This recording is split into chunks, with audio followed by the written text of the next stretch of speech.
Hey guys, welcome back to my channel Elysian Motivation and I hope you are all fine.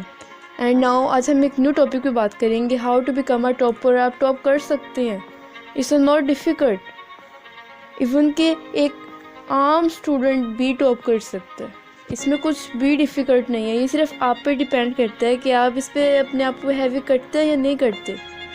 अपने passion को अपने ऊपर गाली बांधने दें। जब तक अपने पैशन को अपने ऊपर हैवी नहीं होने देंगे तो आप अपने गोल को भी अचीव नहीं कर सकते। जब आपके अंदर एक पैशन नहीं होगा कि मुझे ये करना है तो आप नहीं कर सकते। अगर आप में एक पैशन है कि मैं ये कर सकता हूँ, हम ये कर सकते हैं, तो इट मीन्स कि आप ये कर सकते हैं। अब हम में से बहुत से स्टूडेंट पहले खुद को वैलिडेट ही नहीं करते कि हम ये कर सकते हैं। वो ये समझते हैं कि हम तो कुछ कर ही नहीं सकते, जो भी करते हैं टॉपर स्टूडेंट करते हैं वो कुछ खास है उनमें जो हम में नहीं है। ऐसा बिल्कुल नहीं है। जो टॉप करते हैं स्टूडेंट्स वो उनमें बस फ़र्क इतना होता है कि वो कुछ उन्होंने स्पेशल हैबिट्स अडॉप्ट की होती है। Now we can talk about which habits they adopt. First, वो स्टडी के टाइम स्टडी करनी है। किसी एक्टिविटी कर रहे हैं, एक्टिविटी के टाइम आपने एक्टिविटी करनी है। डजंट मीन कि आप अब स्टडी कर रहे हैं तो आप सोच रहे हैं कि हमने यहाँ पे जाना है, अब हमने ये गेम प्ले करनी है, अब हमने ये काम करना है, वटएवर। या आप कोई काम कर रहे हैं तो आप सोच रहे हैं कि मुझे पढ़ना है। जिस टाइम जो कर रहे हैं सिर्फ उसके बारे में सोचें। नेवर नो मैटर कि आप क्या कर रहे हैं, बस आपने वो सोचना जो आप कर रहे हैं और स्टडी पे फोकस करना है। स्टडी के लिए आप ऐसा सेपरेट रूम बनाए जहाँ पे सिर्फ आपने स्टडी करनी है and nothing can do, just study. Study के टाइम आपके पास कुछ भी नहीं होना चाहिए। एक सिंपल एक खाली रूम हो जहाँ पे सिर्फ आप हो, आपकी बुक्स हो, then you can concentrate on your studies. Analyse your syllabus, divide subject, make target and divide your time and make your target and ready for complete your target. First point, अगर आप अपने target को complete नहीं करते तो it means कि आप कुछ अचीव ही नहीं कर सकते। जब आप खुद के टारगेट्स, खुद को किए हुए चैलेंजेस या खुद को किए हुए टारगेट्स को कंप्लीट नहीं कर सकते तो आप अचीविंग लेवल पे भी नहीं पहुंच सकते। जब तक आप इन छोटे छोटे खुद से टारगेट करके उन्हें कंप्लीट नहीं करेंगे तो आप कोई बड़े लेवल पे भी नहीं पहुंच सकते।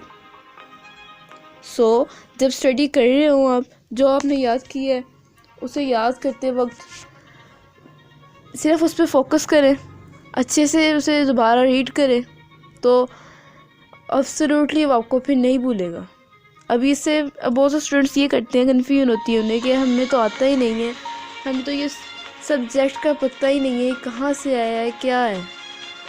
ऑफ कोर्स ऐसे स्टेप्स होते हैं कि जिसे हमें पता नहीं चलता कि हम इसे याद कहाँ से शुरू करें और कहाँ पे दी एंड करें होते हैं। लेकिन इसका भी सलूशन है। इसका सलूशन ये है कि आपने टीचर से समझें, टीचर से यूट्यूब से लिंक ले लें, गूगल से लिंक ले लें, ऑनलाइन क्लासेस लेके उससे समझें। अब ये नहीं है कि आपके कि सब्जेक्ट मुझे समझ नहीं आ रही तो हमने पढ़ना ही नहीं है, never. It means you can degrade your target. आपने टारगेट को नहीं कंप्लीट कर रहे। जब आपने टारगेट को कंप्लीट नहीं करेंगे तो इट मीन्स के आप you can do nothing. Mister Potton कहते हैं इससे, मिस्टर पॉटन से you can do it, you can do it, you can do everything, nothing is impossible, something is better than nothing. कुछ याद कर लेने से, कुछ ना याद करने से बेहतर कुछ याद कर लेना, कुछ पढ़ लेना।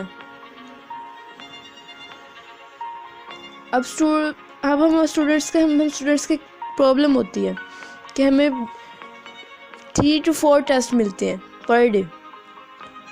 तो जिन स्टूडेंट्स के लिए ये मुश्किल होता है कि हम नहीं कर पाते, उनको लगता है कि हम ये नहीं कर पाते, तो 2 टेस्ट याद कर लें एक दिन में, 3 टेस्ट याद कर लें, नहीं करें सारे लेकिन कुछ याद करें। इतनी ज़्यादा देख कर भागे नहीं, उसे पढ़ें। और जो जो आप याद कर रहे हैं उसे फोकस से पढ़े कि आपने ये जो क्वेश्चन लिखा है यही क्वेश्चन है, ये क्वेश्चन क्या है, इसका आंसर क्या है, उसका लॉजिक लें। जब तक आप लॉजिक नहीं लेंगे आप स्टडी नहीं कर पाएंगे। जब तक आप उसे अंडरस्टैंड नहीं करेंगे कि क्वेश्चन का मकसद क्या है, तो आप इट मीन्स कि you can never do it. First तो ये पहली बात तो ये होती है कि आप खुद से कहें कि आई कैन डू इट। जब आप में ये सेंटेंस बहुत ज़्यादा हो जाए, I can do it, I can do it, it means you can do everything, then no one can friction in your work. And thanks for watching my video, and I hope you're all fine and enjoy my video and keep me support. Thank you. All the best.